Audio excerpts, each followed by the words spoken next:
दूध की production increase होती है, उसके साथ साथ इन्फेक्शंस के चांसेस भी इंक्रीज होते हैं।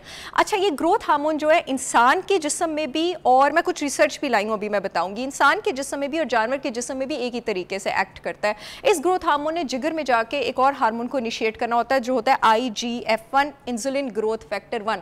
अब ये इंसुलिन ग्रोथ फैक्टर 1 अगर ज़रूरत से ज़्यादा बढ़ जाए फिजा, तो ये क्या करता है, इसका कैंसरस पोटेंशियल होता है। अच्छा। अगर ये ज़रूरत से ज़्यादा बढ़ जाए। GMO एक टाइम बम है जो आज से 20-25 साल बाद फटेगा, और एक बम फट चुका हुआ है आपके बच्चों में। हर दूसरा बच्चा ऑटिस्टिक है, हर लड़की इनफर्टाइल है, बांझ है, हर दूसरी लड़की PCOS का शिकार है। ये बम फट चुका है और ये टाइम बम 20 साल पहले क्रिएट हुआ था। GMO वाला जो बम है ना, वो भी अभी 20 साल बाद फटेगा।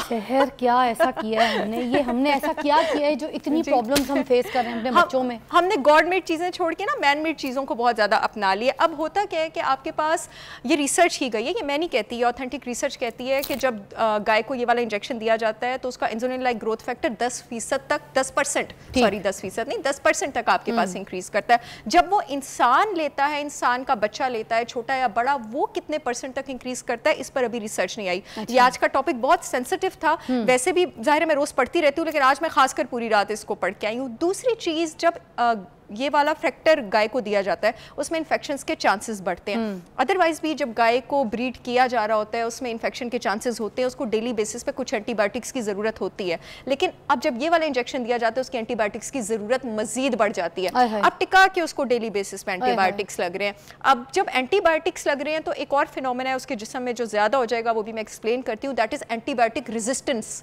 एंटीबायोटिक रेजिस्टेंस का मतलब ये है कि भाई मेरे जिस्म के जरासीमों को आदत हो गई है इन दवाइयों की, अब तुम डालते जाओ दवाइयों की फकियां, मैं जरासीम मैं नहीं मरूंगा इससे, ठीक है, क्योंकि मैंने इतनी एंटीबायोटिक ले ली है। ये फिनोमिनन इंसानों में भी होता है। आपने कुछ लोगों को देखा है ना जो इतनी ज्यादा एंटीबायोटिक्स खाते हैं कि एक दिन फिर उनको असर करना चली जाती है, ये एंटीबायोटिक रेजिस्टेंस होती है। और ये एंटीबायोटिक रेजिस्टेंस क्यों होती है? जब इंसान या जानवर के जिस्म में कुछ रेजिस्टेंट स्ट्रेन्स जो हैं उनकी ग्रोथ बढ़ जाए, ऊपर हो जाए, यानी अब मजीद बैक्टीरिया आपके पास बढ़ रहा है, ऊपर हो रहा है। अच्छा, ये एंटीबायोटिक उनको देना क्यों पड़ता है? अब गाय में ऐसी कौन सी इन्फेक्शन होती है, सारे मेरे पीछे पड़ जाएंगे शो के बाद। गाय में जो इन्फेक्शन अल्लाह मालिक है, अल्लाह मालिक है, इसलिए तो आपको बुलाया, बोले अल्लाह वाली। गाय में जो इन्फेक्शन हो जाती है वो हो जाती है आपके पास मेस्टाइटिस। मेस्टाइटिस ऐसी इन्फेक्शन है जो औरत में भी हो सकती है, यानी जिस ग्लैंड से वो दूध निकालती है ना, उसकी सोजिश, सोजिश को मेडिकल लैंग्वेज में कहते हैं आइटिस। मेस्टाइटिस उस दूध निकालने वाले ऑर्गन की सोजिश हो जाती है। अब उस मेस्टाइटिस को नीचे रखने के लिए, ताकि वो ज्यादा दूध निकालती जाए, एंटीबायोटिक्स देते जा रहे होते हैं। अगेन मैं ये बात क्लियर करती चलूं कि इसको किस फ्रीक्वेंसी से दिया जा रहा है इंजेक्शन को, ये मेरे नॉलेज में नहीं है, और इंसान में ये इंसुलिन लाइक ग्रोथ फैक्टर किस तरह बढ़ाता है ये भी मेरे नॉलेज में नहीं है। लेकिन ये मेरे नॉलेज में जरूर है कि जो रिसर्चेस हैं वो ये कहती हैं कि जो लोग इंजेक्शन वाले दूध कंज्यूम करते हैं उनमें हार्मोनल चेंजेस भी ज्यादा आती हैं, उनमें कैंसर के चांसेस भी आपके पास ज्यादा हैं। अब दूसरा खतरा क्या एसोसिएटेड, एक खतरा तो मैंने बता दिया इंजेक्शन वाला, दूसरा आपके पास जो GMO फीड दिया जाता है। आपको पता है ये फार्म्स में गायों को और मुर्गियों को जो हमारी पोल्ट्री खाने के लिए तैयार हो रही होती है, इसको कॉर्न और सोया दिया जाता है। इसमें भी एक बड़ी खतरनाक किस्म की मॉडिफिकेशन, ये क्या होता है? कॉर्न और सोया ये जानवरों की फीड में इंक्लूडेड होता है, ये दिया जाता है। अब इसको भी जेनेटिकली, मैं चाहती हूँ सबको पता हो ये क्या चीज है GMO, इसको भी जेनेटिकली मॉडिफाई किया जाता है। GMO प्रोडक्ट का मतलब है, जेनेटिकली मॉडिफाइड प्रोडक्ट का मतलब है कि मैंने एक चीज का जीन लिया, जीन यानी जो चीज हमारे, एक और चीज का जीन लिया, किसी वायरस या बैक्टीरिया से मैंने मेडिकल इंजीनियरिंग टेक्नोलॉजी से उसको तब्दील किया, उसको चेंज किया, और वो एक ऐसी चीज में तब्दील हो गया है जो किसी चीज को कोई खास खसूसियत दे सकती है, कोई चीज ऊपर कर सकती है, कोई चीज नीचे कर सकती है, नेचर के अगेंस्ट, यानी नेचर ने उसको ये एबिलिटी नहीं दी थी।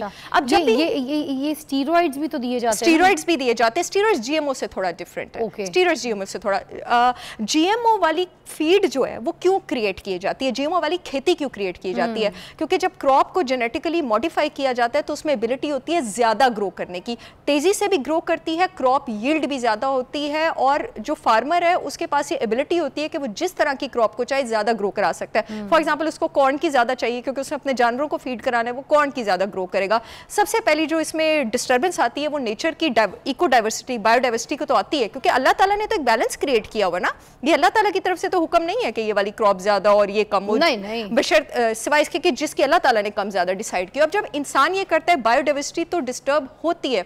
उसके साथ साथ आपके पास ये जो जेनेटिक मॉडिफिकेशन थी, जो जानवर इसको खाता है, वो उसके जिस्म में जाती है। अगेन ये मैं नहीं कहती, ये रिसर्चेस कहती हैं कि GMO फीड डॉक्यूमेंटेड एलर्जीज भी ज़्यादा करती है, न्यूट्रिशन की कमी भी ज़्यादा करती है, कैंसर भी ज़्यादा करती है, इम्यून सिस्टम को भी नीचे लेके जाती है। अब जब इस GMO फीड का खाया हुआ वो इंसान खाएगा तो वो इंसान के जिस्म में भी ये प्रॉपर्टीज आएंगी। यही फिजा वो टाइम बॉम्ब है जो मैं आपको कह रही हूँ 20 साल बाद फटेगा। ऑटिज्म वाला फट चुका है, अब हर तीसरा चौथा बच्चा ऑटिस्टिक है, खास करके लड़के। देखिए एक दिन देखिएगा जब हम बूढ़े हो रहे होंगे, इस पे रिसर्च आएगी कि लड़के ऑटिस्टिक ज्यादा क्यों है। ये बात आज मैं ऑन एयर कह रही हूँ और ये आएगी एक दिन रिसर्च, लड़के ज्यादा ऑटिस्टिक हो रहे हैं। तो PCOS वाला दोबारा से एक बार डिटेल दोबारा बताएं, मुझे लगता है ये आवाम बार बार सुने तो ठीक। लड़के ही क्यों होंगे आने वाले दिनों में, ये जितने लड़के ये रिसर्च होगी। I don't have this answer but Fiza because मेरी प्रैक्टिस माशाल्लाह इस वक्त 26 मुल्कों में चल रही है, तो डिजिटल कंसल्टेंसी भी और लाइफ भी, तो लड़के ज़्यादा ऑटिस्टिक है, डेली ऑटिस्टिक लड़के ज़्यादा आ रहे हैं आपके पास। ये एक दिन होनी है research, you know I keep thinking about it. PCOS वाला टाइम बम भी आप ये कह लें कि जब मैं 12-13 साल की थी ना, तब ये टाइम बम प्लॉट हो गया था और अब ये फट गया।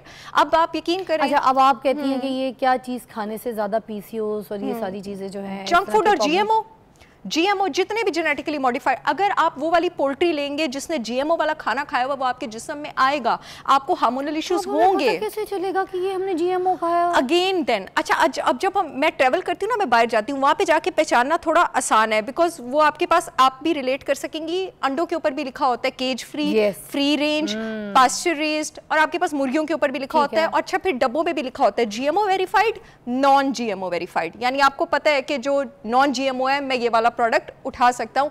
हमारे पास बहुत ही कम ग्रोसरी स्टोर्स हैं जिसमें ये चीज़ अवेलेबल है, और अगेन अवाम के पास जो है वो नॉलेज भी नहीं है।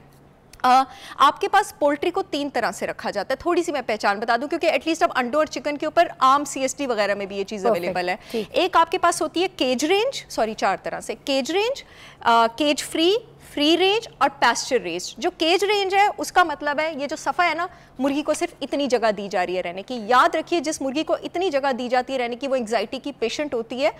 This is not a joke, मुर्गी एंग्जाइटी की पेशेंट हो तो आप हेल्दी नहीं हो सकते हैं जी, बिल्कुल। और अगर आपके पास केज फ्री लिखा हुआ है, इसका मतलब है कि मुर्गी को इतनी जगह नहीं दी जा रही है। The hen is allowed to go in the barn but it's not comparatively free, लेकिन उस बार्न में और बहुत सारी मुर्गियां क्राउडेड होंगी। ये हो गई दूसरी, ये भी नहीं आपने खरीदनी। तीसरी आपके पास आ जाती है फ्री रेंज। इसका मतलब है कि जो मुर्गी है उसको बार्न के अलावा थोड़ी देर होल में भी छोड़ा जाता है, लेकिन उसमें यह क्लियर नहीं होता कि मुर्गी को होल में कितनी देर के लिए छोड़ा जा रहा है। अब आखिरी जो आपने खरीदनी है दैट इज पैस्चर रेज, यानी मुर्गियां आज़ाद हैं, वो आप खरीद सकते हैं, उनके आप अंडे भी ले सकते हैं, और फिर उसके ऊपर नॉन GMO वेरीफाइड भी होना चाहिए, यानी उसको ऑर्गेनिक फीड दिया जा रहा है, which is very difficult to find. और अनलेस एंड अनटिल वेंडर आपका जान पहचान वाला नहीं, I can relate to the face you are making, आपको नहीं पता। मैं ना परेशान हो गई हूँ। ये केज वाली मुर्गी, थोड़े खुले केज वाली मुर्गी, 4 रेंजेस जो थोड़े अपने फैमिली वाले पोर्शन में घूम फिर रही है, सैर सपाटा करी, एंजाइटी वाली मुर्गी, जेल वाली मुर्गी, और आखिरी क्या था? पास्चर रेस्ड एंग्जाइटी वाली मुर्गी की एक और मजे की रिसर्च आपको सुनाऊं? नहीं भाई, मुझे ब्रेक चाहिए, मुझे समझ आपको कैसे आएगी, मुझे ही नहीं आ रही है। ब्रेक में समझ लें, फिर मैं आपको समझाती हूँ। और यार फंसा के रख दिया, ब्रेक लें यार।